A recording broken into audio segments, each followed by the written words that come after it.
Okay, that should work. Sorry about that. I don't know how I got in those split screens today, but we'll figure it out. I'm going to just minimize everyone here and we can get started. So I want to thank Nancy and of course the Milford Public Library for having us back to continue with our virtual lectures. And a thank you to my partner, Robin Hoffman, who you saw is on with us.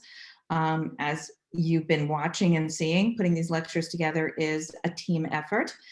If you do have any questions, as Nancy said, you can use the chat button at the bottom of your screen, and we'll definitely answer them at the end. And Robin will actually keep an eye on them and see if there's anything she can answer direct to you while we're talking. So if you were with us over the last few lectures, you'll know we've been looking at art of different areas of the world. And tonight we're putting a sort of a different spin on this same theme. And we're looking closely at two American artists who spent the better part of their lives in Europe. Practically all of their work was done there. So let's look at this brief timeline that shows where tonight's artists fit in with the art movements of their time. James McNeill Whistler and John Singer Sargent began working during the period of realism. The bulk of all their work was done during the heyday of French Impressionism. Modern art was just beginning during their lifetimes. So although it was common for American artists to study abroad in Europe, they typically returned to America after their studies were completed. Tonight's artists, for different reasons, spent the bulk of their careers overseas. To set the scene, we want to give you a brief overview of what factors led to artists going abroad and settling there. Beginning in the late 16th century, it became fashionable for young aristocrats to visit Paris, Venice, Florence, and above all, Rome, as the culmination of their classical education. The idea of the Grand Tour was born, and traveling on the Grand Tour introduced Englishmen, Germans, Scandinavians, and also Americans to the art and culture of France and Italy. At some point in their budding careers, most professional American artists felt the lure of the old world and chose to study in Europe, where the art schools and studios had much more prestigious reputations than the just emerging academies in America. Some, like the artists in this lecture, remained in Europe essentially for the rest of their lives. In the 19th century, Americans, numbering perhaps in the thousands, were drawn to Europe, not just artists, but also writers. They were often repelled by the opulent materialism and vulgarity of the Gilded Age in the United States, and they fled to Paris, the international art center of the time. Some eventually moved to London, and other artists became part of the Munich art colony. Henry James, who we're looking at here in this portrait by one of our artists tonight, was perhaps the most famous American literary expatriate. He divided his time between Europe and the United States in the 1860s and the early 1870s, before settling permanently in London in 1876 and became a British citizen in 1915. His writings explore the experience of expatriation and the differences between cultures, often portraying provincial Americans facing a complex world. Edith Wharton was another American expatriate writer of this era, and Wharton crossed the Atlantic 60 times with stays in Europe and Northern Africa. For the last 30 years of her life, she was a resident of France. Now, American expatriate artists are often depicted as eager, young transplants learning at the knee of established European instructors, copying great artworks at established museums. And this work depicts an imaginary arrangement of paintings in the Louvre's Salon Caire. It includes what Samuel Morse considered the best of the European masters. And here we can see Da Vinci's 16th century Mona Lisa. Morse, an American artist who studied in England for 3 years before returning to the US, is in the center with his daughter instructing her and her friends. So tonight's artists were not the first to venture overseas and stay. Benjamin West was the first American painter to formally study abroad and remain there.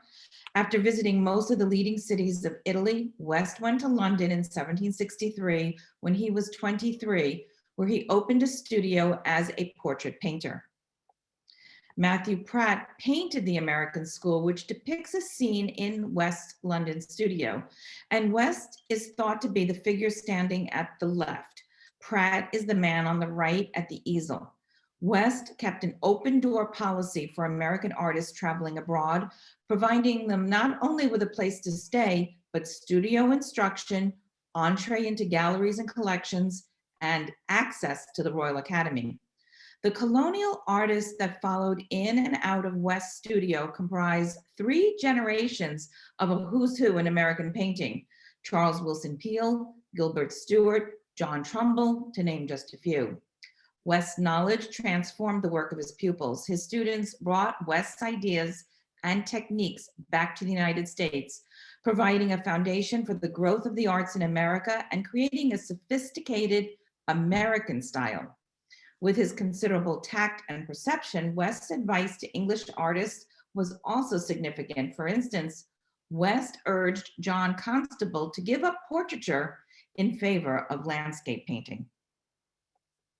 So while Benjamin West had been in London in the 1700s, we are going to focus on a different generation of American artists tonight who were abroad in the second half of the 1800s and into the early 1900s. So we begin tonight with James Abbott McNeill Whistler. Whistler was born in America but spent his career in Britain.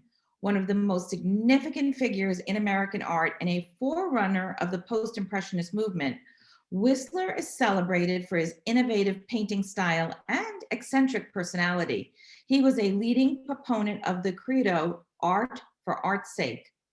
James Abbott Whistler was born on July 11, 1834 in Lowell, Massachusetts. His father, a very historic George Washington Whistler, was a West Point graduate and civil engineer. His mother was Anna Matilda McNeill, and it actually wasn't until after her death in 1881 that Whistler added his mother's maiden name, McNeill, to his own, and that's how we know him. As a child, Whistler was temperamental and prone to mood swings.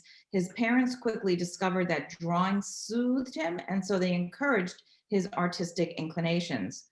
When Whistler was 9, his family moved to St. Petersburg in Russia, where his father served as an engineering advisor on the construction of the railroad that would go from St. Petersburg to Moscow. And there, Whistler studied drawing at the Imperial Academy of Science and announced his intention to become an artist. He also fell in love with European culture and was not happy when his family later moved back to the United States. Always a bit eccentric, Whistler at one time claimed the more exotic St. Petersburg as his birthplace, saying, "I shall be born when and where I want, and I do not choose to be born in Lowell." So when Whistler was 13, with his father still in Russia, Whistler went to London with his mother to stay with his aunt and uncle. Shortly after, sadly, his father died from cholera, and the Whistler family moved back to his mother's hometown of Pomfret, Connecticut. And there, Whistler was sent to Christ Church Hall School, as his mother had hoped he would become a minister. Well, it was soon clear that a career in religion did not suit him, and Whistler applied to West Point, where his father had studied and taught drawing. On the strength of his family name, and despite his extreme nearsightedness and a poor health history, Whistler was admitted just before his 18th birthday in 1851. During 3 years there, Whistler's grades were, well, barely satisfactory. His departure from West Point seems to have been due to failing a chemistry exam where, when asked to describe silicon, Whistler began by saying, "Silicon is a gas." As he himself put it later, "If silicon were a gas, I would have been a general one day." After West Point, Whistler worked as a draftsman mapping the entire US coast for military and maritime purposes. A staff member taught him the technique of etching and supplied him with a copper plate on which he etched topographic renderings of coastlines, then sketched freely drawn figures and an oval vignette representing Mrs. Partington and Ike, characters from a Mark Twain story. The hooded hidalgo, or minor Spanish nobleman at the upper right, is likely a self-portrait that hints at, well, the artist's budding ambition. Within a few months, Whistler decided he would pursue art as a profession. He left for Europe at the age of 21 and would never return to the United States. Whistler arrived in Paris in 1855. He rented a studio in the Latin Quarter and quickly adopted the life of a bohemian artist. Whistler's first recognition as an etcher came with his first series of etchings, cumulatively titled The French Set, which appeared in 1858. Whistler studied art at the École Impériale and also with the Swiss classical painter Charles Gleyre, who impressed Whistler with two principles that he used for the rest of his career. First, that line is more important than color, and second, that black is the fundamental color of tonal harmony. Whistler sold little or nothing during his first year in Paris and was always in debt. To try to make ends meet, he painted and sold copies of famous paintings in the Louvre. While painting in the Louvre, he met the artist Henri Fantin-Latour, and through him was introduced to many other prominent artists, including the French realist painter Gustave Courbet. Whistler was repeatedly rejected by the galleries of Paris and moved to London in 1859, where his paintings were more popular. And this painting was shown by the Royal Academy of London in 1860. The piano picture, as Whistler called it, shows his half-sister and niece and is considered Whistler's first masterpiece. The work is unsentimental and effectively contrasts the mother in black and the daughter in white, while the other colors are kept restrained in the manner advised by his teacher, Gleyre. This experiment in composition and color is held together by a grid of picture frames, moldings, and furniture. With its space curving inward at the edges, two parallel centers are created by the women, concentrating on her playing while her daughter gazes outward. So after a year in London, as counterpoint to his 1858 French set, in 1860, Whistler produced another set of etchings called the Thames set, and also painted works including this one, the Thames and Ice. This painting records a particular moment during a bitterly cold winter when the Thames was frozen for more than 14 weeks. Although Whistler likely retouched the work later in the decade, he claims to have completed it in 3 days at an inn overlooking the river. The bold brushstrokes, somber palette, and thinly painted surface reinforced the realistic immediacy of this image. It was around this time that the Impressionists were beginning to paint in Paris, but unlike the Impressionists, whose work was more colorful and avoided the use of black, Whistler was establishing his technique of tonal harmony based on a limited, predetermined palette. Whistler first met Joanna Heffernan in 1860 at a studio in London. They would have a 6-year relationship, during which time she modeled for some of his most famous paintings. Their relationship has been referred to as a, quote, marriage without benefit of clergy. Whistler painted this portrait of Jo, as she was known, as a simple study in white. However, others saw it differently. In the painting, Jo holds a lily in her left hand, and she stands on a bearskin rug. The rug is interpreted by some to represent masculinity and lust. One critic thought the painting was an allegory of a new bride's lost innocence. When Whistler submitted this painting to the Paris Salon in 1863, the tradition-bound jury refused to show it. Napoleon III invited artists, including Whistler, who had been denied entry into the traditional salon, to show their paintings in a Salon de Refusés, an exhibition that triggered enormous controversy. And this was at the same time that Manet's famous Le Déjeuner sur l'herbe was also rejected from the Salon. Whistler's work met with severe public criticism, but a number of artists and critics praised his entry. By limiting his palette, minimizing tonal contrast, and sharply skewing the perspective in a manner reminiscent of Oriental art, Whistler flattened forms and emphasized their abstract patterns. Clearly, Whistler was far more interested in creating an abstract design than in capturing an exact likeness of the model. His aesthetic orientation and the creation of, as we know, art for art's sake became a rallying cry of modernism. During the 1860s, Whistler, like many artists of the day, found inspiration in Japanese prints. Japanese prints were not well known in London in 1865, so when this painting was first exhibited, One reviewer could only describe the subject as a Japanese lady contemplating, quote, a picture, drawing, fan, or whatever it may be, which is in her hand. In the painting, Whistler's mistress, Jo, dressed in a kimono, examines several prints from Whistler's collection. They are from a series by Hiroshogi, the Japanese artist whose work exerted the strongest influence on Whistler's style. The composition was radical for the time. The painting appeared full of spatial puzzles, with a lacquer box that looked out of perspective and a folding screen that seemed to float above a tilted floor. Whistler's concern was not to create a convincing illusion of space, but to arrange shapes and colors like the patterns painted on the golden screen.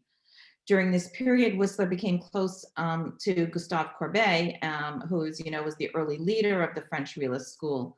But when Whistler's mistress modeled in the nude for Courbet, Whistler became enraged, and well, his relationship with Jo began to fall apart. In January of 1864, Whistler's very religious and very proper mother arrived in London, upsetting her son's bohemian existence and temporarily exasperating family tensions. As he wrote to Henri Fontaine-Latour, general upheaval. I had to empty my house and purify it from cellar to eaves. Well, the painting many of us commonly refer to as Whistler's Mother is actually titled Arrangement in Gray and Black Number 1. It came about when, according to a letter from his mother, one day after a model failed to appear, Whistler suggested to his mother that he do her portrait. In Whistler's typically slow and experimental way, at first he had his mother stand, but that proved too tiring, so he had her sit. And that's how he got to this now famous profile pose. It took dozens of sittings to complete. The deceptively simple design is in fact a balancing act of different shapes. The rectangles of the curtain, the picture on the wall itself, and the floor, which stabilizes the curves of her face, of her dress, and of her chair. Although his mother is the subject, Whistler commented that the narrative was of little importance. In reality, the painting was an homage to his saintly mother. After Whistler's initial shock of her moving in with him, she helped him by stabilizing his behavior, keeping house for him, and providing an air of conservative respectability that helped win over patrons. The public reaction to this painting during the Victorian era was negative, as sentimentality and flamboyant decoration were in style. The Royal Academy rejected this painting, then grudgingly accepted it, but then hung it in an unfavorable location. The painting was bought by the French government in 1891, and it was the first Whistler work in a public collection. And it now is one of the most famous works by an American artist outside of the United States. And as you see, it's in the Musée d'Orsay in Paris. Definitely worth a visit, or if you haven't already had a chance. This is Whistler's mistress, Jo, again, and she is shown standing beside a fireplace in their house in Chelsea. Dressed in white and holding a Japanese fan, she appears lost in thought. Her reflected image is seen in the mirror. She wears a wedding ring on the third finger of her left hand. And we know that Whistler and Jo were not married, and their relationship ended after 6 years. They remained friends, and Jo sold Whistler's paintings and even raised his illegitimate son, Charles. Charles was born in 1870 from an affair Whistler had after his and Jo's breakup, an affair that he had with a parlor maid. As you've probably gathered, Whistler had a somewhat juicy personal life. Like many artists, Whistler had a procession of mistresses that also served as his models. After Jo, his next significant relationship was with Maud Franklin, the woman in this painting, and he lived with her throughout much of the 1870s and 80s. Whistler and Maud had 2 daughters together, also named, one named Maud and the other Ione. And Whistler's family did not approve of Maud, and she was never accepted into society. In 1888, Whistler left Maud and married Beatrice Godwin, a former pupil and the widow of the architect E.W. Godwin. And Godwin had designed Whistler's White House in London and had died 2 years earlier. Beatrix was an artist herself and a designer of furniture, jewelry, stained glass, tiles, and wallpaper. She painted mainly flowers and women, exhibiting as Rix Burney to avoid prejudice against women. She and her sisters posed for many of Whistler's paintings and drawings. In the 1870s, Whistler said, art should be independent of all claptrap, should stand alone and appeal to the artistic sense of eye or ear. To emphasize that these paintings have no narrative overtones, Whistler gave them titles derived from music such as arrangements, symphonies, and nocturnes. And this is the first of Whistler's nocturnes. Whistler defined a nocturne as an arrangement of line, form, and color. These paintings outraged conservative art opinion, which did not understand the lack of narrative, the layers of atmospheric color, and they didn't understand Whistler's belief in art for art's sake. And this painting depicts a hazy moonlit night on an inlet of the English Channel southwest of London. Although the work is based on Whistler's knowledge of the location, the specifics of place are inconsequential to it. By blurring and obscuring the shapes of the distant boats, Whistler made color and form the primary focus of the painting. Often misunderstood and sometimes openly ridiculed when they were first exhibited, Whistler's luminous nocturnal visions were forerunners of the experiments in abstraction that would follow in the next century. Whistler made this artistic impression based on an actual scene of fireworks exploding over London's Battersea Bridge at night. At the time, the public considered the fleeting display a questionable subject for a painting. For Whistler, it made a perfect theme for a nocturne. The fireworks were beautiful, but meaningless. Whistler's Nocturne series achieved notoriety when influential critic John Ruskin visited an exhibition of the series and wrote that Whistler was, quote, asking 200 guineas for flinging a pot of paint in the public's face. Whistler sued for libel. The judge, on seeing Nocturne in black and gold, caused laughter in the courtroom when he asked Whistler, which part of the picture is the bridge? The case ended with Whistler being awarded token damages of 1 farthing. He had won the case, one of the most celebrated of its kind, but the expense of the trial ultimately forced him into bankruptcy. Whistler's very public defense of his art and groundbreaking ideas influenced generations of artists to explore new paths and experiment with their own artistic visions. Whistler began to devote himself increasingly to etching, dry point, lithographs, and interior design. The Peacock Room is the most noteworthy example of his design work and is considered a high example of the Anglo-Japanese style. It was once the dining room in the London home of Frederick R. Leyland, a wealthy ship owner from Liverpool. Unhappy with the first decorative result by another artist, Leyland left the room in Whistler's care to make minor changes. A painting by Whistler, I'm just turning this down, a painting by Whistler called La Princesse du Pays de la Porcelaine occupied a place of honor above the fireplace. Upon returning, Leyland was shocked by the so-called improvements. Whistler and Leyland quarreled over the room, and the compensation for the work and the relationship was terminated. Though the contract and the relationship with Leyland had ended, Whistler somehow gained access back into Leyland's home and painted 2 fighting peacocks meant to represent the artist and his patron. One holds a paintbrush and the other holds a bag of money. Despite the controversy and this image, Leyland kept the dining room as Whistler had painted it. Due to the court case over the nocturnes and the financial disagreements with Leyland over the Peacock Room, Whistler declared bankruptcy in 1879. Soon after, he received a commission from the Fine Arts Society to go to Venice, and his fortunes turned around. In Venice, Whistler created a series of etchings and pastels that not only reinvigorated his finances, but also re-energized the way in which artists and photographers interpreted the city, focusing on the back alleys, side canals, entranceways, and architectural patterns, and capturing the city's unique atmosphere. Whistler and his then mistress Maud took rooms in a dilapidated palazzo that they shared with other artists, including John Singer Sargent, who we'll be talking about in a minute. Whistler did his best to distract himself from the gloom of his financial affairs and the pending sale of all his goods at Sotheby's.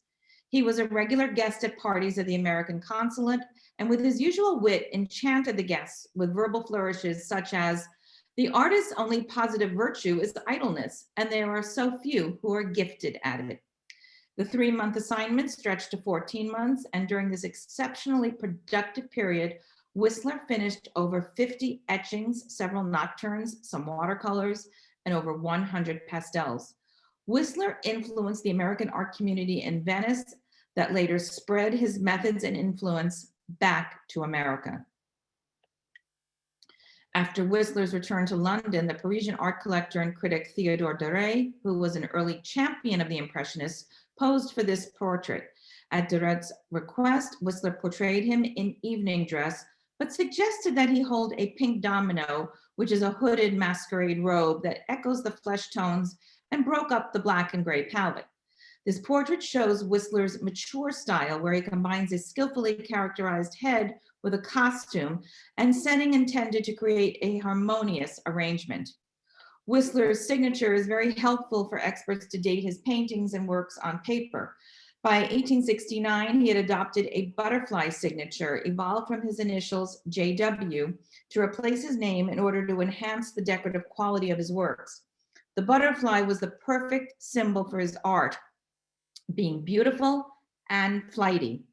Whistler's butterfly signature developed over many years. At the time of the Whistler versus Ruskin trial, he added a sting to its tail, and when he married in 1888, he attached a trefoil for luck. However, Whistler's butterfly signature can be confusing, as he sometimes would sign a painting 5 or more years after it was finished, perhaps at the request of its owner. And this painting of Deret is at the Met, and there is also a good collection of Whistler's portraits from the 1870s and 80s in New York at the Frick. Between 1914 and 1919, Henry Clay Frick acquired 20 works by Whistler, 5 paintings, 3 pastels, and 12 prints, a remarkable ensemble that represents the breadth of Whistler's artistic activity and testifies to Frick's taste as a collector. And note that all 3 of these paintings have musical words in their title. And it's easy here to find Whistler's butterfly signature on the 2 lighter tone paintings. If you can get to New York, we encourage you to visit the Frick to find the butterfly on the darker one and to see the entire Whistler collection. In 1884, Whistler joined the Society of British Artists, and 2 years later, he was elected president. His first book, 10 O'Clock Lecture, was published around the same time with the sole purpose of expressing his belief in art for art's sake. The Victorian notion of art reigned at this time, namely that art and human activity should have a moral or social function. To Whistler, however, art was its own end, and the artist's responsibility was not to society, but to himself, to interpret through art and to neither reproduce nor moralize what he saw. Whistler created this beautiful image, one of a series of tonal portraits challenging the sentimentality of Victorian portraits of children. And he did these towards the end of his career. Painted on a visit to the British coastal resort town of Lyme Regis, the portrait of 8-year-old Rosie Randall, daughter of the town's mayor, was not a commission, but one of a small group of studies Whistler undertook as a tribute to the children of what was called the Little Lyme Regis Maidens. Whistler applied thin layers of paint to create this soft, diffuse likeness, which eloquently captures the innocence and vulnerability of childhood.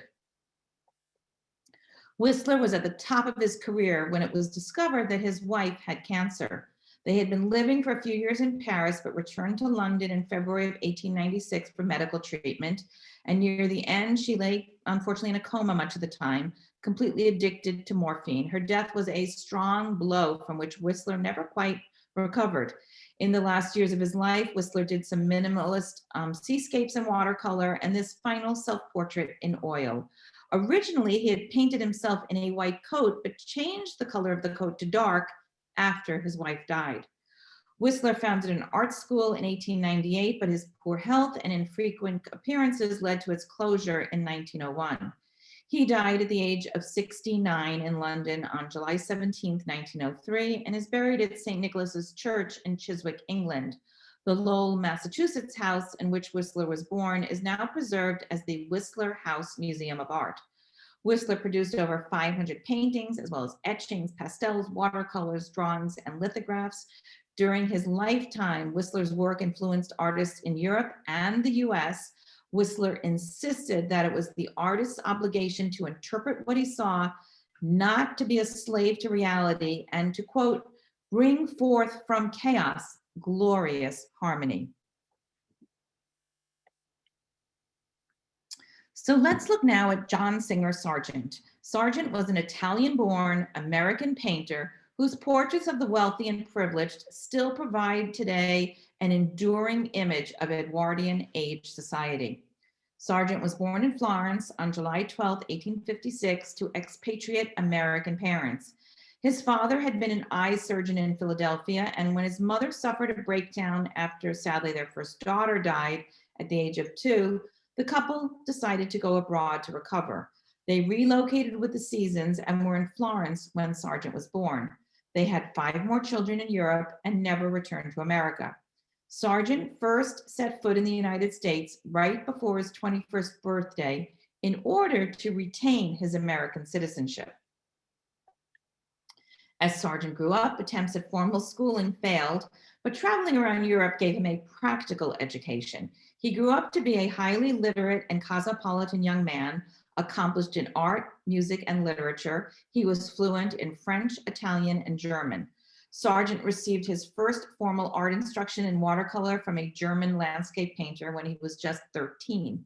In 1874, at the age of 18, he was accepted at the Paris studio of the portraitist Carolus Duran, and more on Carolus Duran in a minute. The following fall, Sargent entered the École des Beaux-Arts to take drawing classes, which included anatomy and perspective. He began to exhibit at the Salon in 1877. Sargent's early enthusiasm was for landscapes, not portraiture, as evidenced by many sketches of mountains, seascapes, and buildings. And it was Carolus Duran's expertise in portraiture that influenced Sargent. Sargent's first major portrait was of his childhood friend, Fanny Watts, and was to be exhibited at the Salon, a juried exhibition that, as you know, is held in Paris annually. The skin tone, subtle plays of light, and feathery brushwork are what made Sargent one of the most sought-after portraitists of his time. This painting is rendered in Sargent's own version of the Impressionist style, a form of realism in which he sometimes used impressionistic techniques.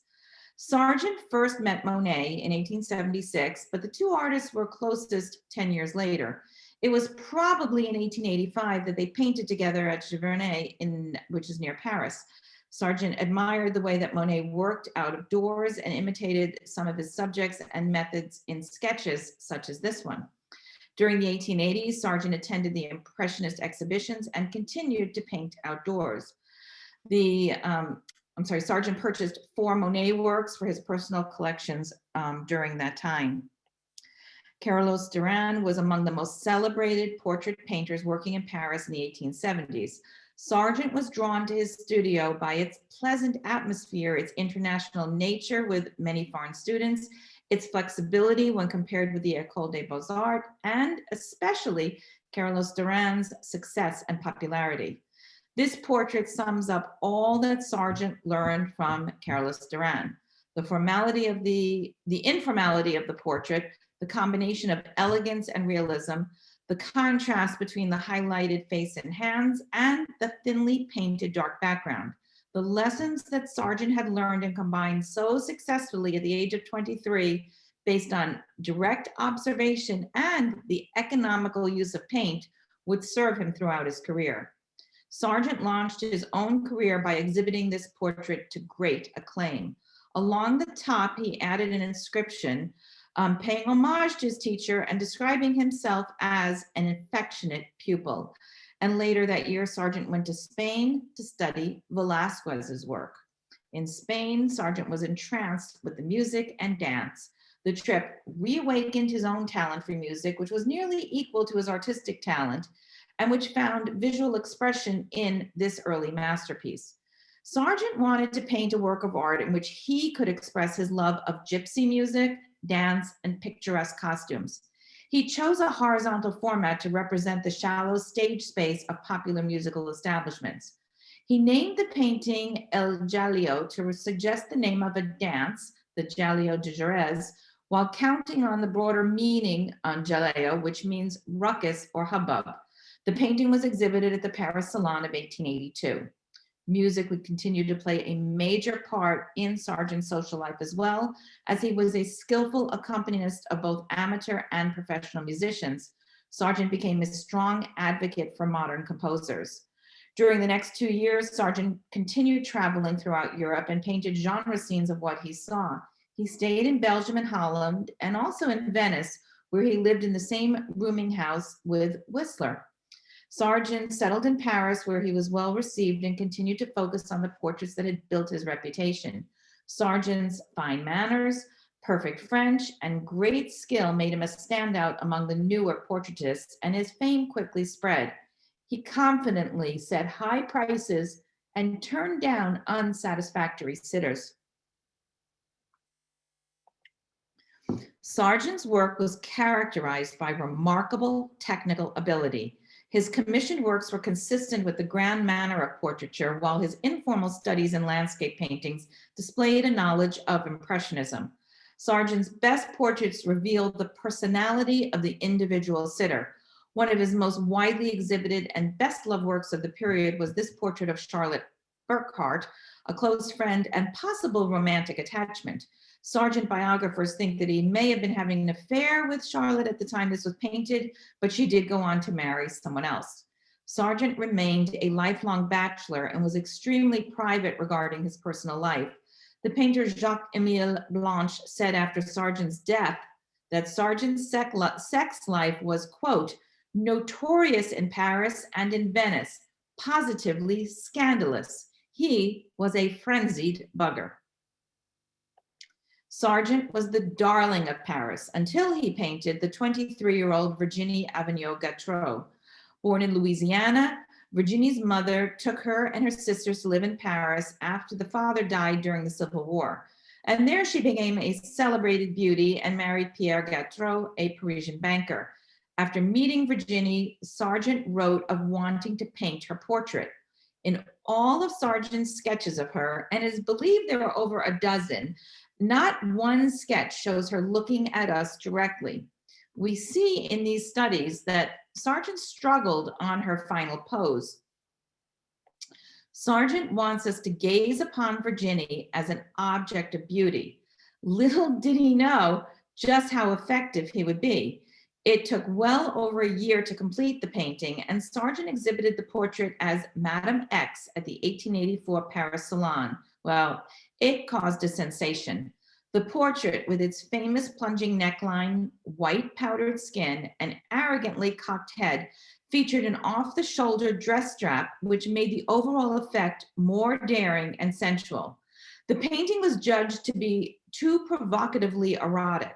Sargent changed the strap so it would now sit on her shoulder to dampen the furor, but the damage had been done.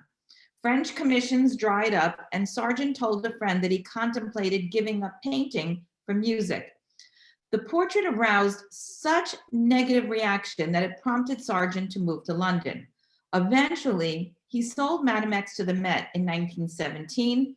His most controversial work is now considered one of Sargent's best works and was his personal favorite. Sargent painted this portrait of Robert Louis Stevenson and his wife Fanny Osborne after the Madame X scandal. Sargent retreated to London and regrouped by painting his friends. Stevenson and Osborne initially called the unconventional portrait insane, but it became a prized possession. The work presents a peculiar emotional dichotomy between the active Stevenson and the passive Osborne. He paces, gazing out at the viewer as though in an animated conversation. She slouches in a chair, cordoned off by the open door. Sargent gave Osborne visual, if not physical, parity with Stevenson by placing her under two matted prints, which break up the painting's dominant red tonality, and depicting her in a glittering Indian sari. Sargent moved into the Chelsea studio, formerly owned by his friend Whistler, but although England would be his home, he never stopped traveling. At age 31, 10 years after his initial trip, Sargent returned to New York and Boston as a professional artist. He found his talent in demand and painted nearly 40 portraits. This portrait of Isabella Stewart Gardner, the famed Boston art patron, was among his most important commissions. Sargent was paid $3,000 for this portrait, which was exhibited to great acclaim at Boston's St. Botolph Club. The work also inspired gossip and legends. Someone jokingly titled it, quote, "Woman, an Enigma," while others believed that the sensuous display of flesh deliberately echoed the scandal recently created by his Madame X. Mrs. Gardner herself said that she rejected 8 renderings of the face until she was satisfied. Her husband seems to have asked his wife not to publicly show the portrait again while he was alive, and indeed the portrait remained private until Mrs. Gardner's death. Sargent was committed to America's cultural development, and for much of the rest of his life worked on murals for the Museum of Fine Arts in Boston, for Harvard University's Widener Library, and for the Boston Public Library. He worked on the Boston Library murals from 1895 through 1919, traveling back and forth between the US and the UK. They were intended to show religions and society's progress from pagan superstition up through the ascension of Christianity. In 1919, before the murals were finished, a debate started about whether Sargent had represented Judaism in a stereotypic or even possibly an anti-Semitic manner. In the end, Sargent abandoned his plan to finish the murals, and the controversy eventually died down. The paintings were not displayed until 2003, when the Boston Public Library restored the murals, making them available to audiences once again. Back in England, Sargent painted this portrait of a 29-year-old banker's wife and fashionable London hostess. This portrait confirmed Sargent's skills among potential but reluctant English patrons when it appeared at the New Gallery in London in 1893. The positive reviews it received finally put an end to any misgivings that his portrait of Madame X had aroused back in 1884. Sargent was now averaging 14 portrait commissions per year. This portrait, commissioned by her husband, launched Lady Agnew as a society beauty. And following the exhibition of this painting, Sargent was elected an associate of the Royal Academy and was made a full member 3 years later. In 1897, Sargent was honored by the National Academy of Design in New York and made a member of the Legion of Honor in France. By the turn of the century, Sargent was recognized as the most acclaimed international society portraitist of the Edwardian era, and his clientele included the most affluent, aristocratic, and fashionable people of the time. Sargent's working methods were by then well established. After securing a commission through negotiations, Sargent would first visit the client's home to see where the painting was to hang. He would often review a client's wardrobe to pick suitable attire. He usually required 8 to 10 sittings, though he would try to capture the face in a single sitting. Sargent had no assistants. He handled all the tasks such as preparing his canvases, varnishing the painting, arranging for photography, shipping, and documentation. Sargent painted this double portrait in 1897 in Paris when Isaac Newton Phelps Stokes was an architecture student there. He later distinguished himself as both an architect and an author. His wife, born in Staten Island, was daughter of the heir to a shipping fortune, and the Stokes were married on August 25, 1895, and the portrait by Sargent was a wedding gift. As was his usual style of portraiture, Sargent's first intention was to paint a single portrait of the wife. After numerous preparatory sessions, Sargent decided to paint her as if she were just returning from a brisk walk with a Great Dane at her side. After her image was finished, the dog was no longer available, and her husband suggested that he take the dog's place. Sargent agreed, and the single portrait became a double. So you may know that Sargent became almost as famous for his watercolors as for his oil paintings. During his career, he painted more than 2,000 watercolors, roving from the English countryside to Venice, to the Tyrol, Corfu, the Middle East, Montana, Maine, and Florida. Sargent considered this powerful portrait of 2 men to be the keynote work of his Bedouin watercolors. It was done in late 1905 while Sargent was journeying through Syria and Palestine. Here, their eyes are looking directly at the viewer. Sargent captured their curiosity, shyness, soulfulness, and silence in those eyes. In 1912, Sargent made several watercolors in the gardens of the Generalife, the former summer palace of the Moorish sultans at the Alhambra in Granada, Spain. And surrounded by the lush foliage and tiled paths in Sargent we can see Sargent's sister, Emily, an amateur artist, sketching at her easel. The young woman looking on in the left is Jane de Glen, also an artist and frequent traveling companion, and at right is Dolores Carmona, a Spanish friend. Kind of fun to figure out who they all are.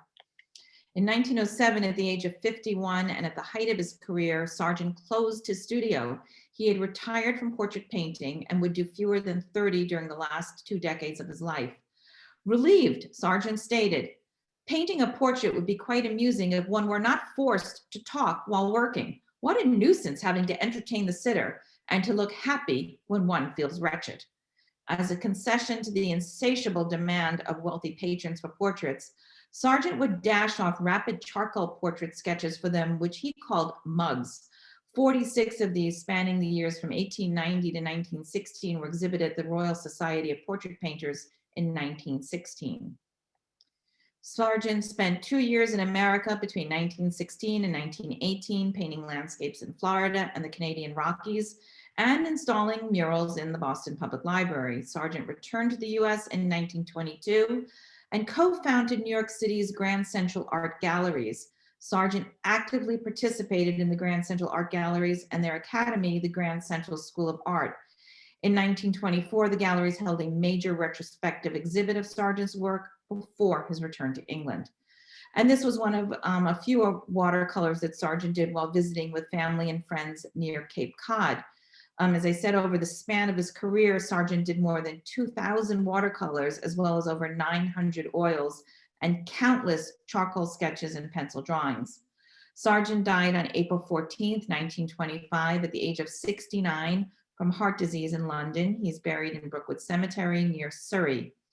By the time of his death, Sargent was dismissed as a relic of the Gilded Age and out of step with the artistic sentiments of post-World War I Europe. Despite a long period of critical disfavor, Sargent's popularity has increased steadily since the 1960s. So I thank you for joining us to hear about these two important artists. As Nancy mentioned at the start, we will be back via Zoom on Thursday, March 17th with Primitivism and Les Nabi, From the Jungle to the Garden. I'm going to stop sharing my screen and we'll see if there's any questions. Let's see. Yeah, there was one comment that in the Stokes double portrait that the heads look quite small and out of perspective. And I mean, I have checked the literature. I don't see anything on the perspective being off. I think it may be the style of clothing that they were given and also sort of where he positioned them in the portrait. But and as Jodi said, it was meant to be a portrait of the woman and her dog. So I don't know what happened to that Great Dane, but yeah. There's lots more to read about that if you just Google the Stokes portrait by Sargent. There's a lot about the clothing, etc. So it's interesting, very interesting picture. So, well, thank you. Anyone that has any other questions that they'd like to unmute themselves and ask, we'd be happy to answer anything. And if not, we'll be seeing you in March. I think that's it. I think we answered it. It was a very full, excellent brief. Thank you so much, Paula. Thank you, Susan. And thank you. Thank you so much for coming. And we will see you in March. Bye, everyone. As always, you were wonderful. And I know that all of us are so appreciative of these evenings. So thank you. Thank you, Barbara. We look forward to seeing you all next month. Take care. We'll see you next month. Bye-bye. Bye, everyone. Good night. Good night.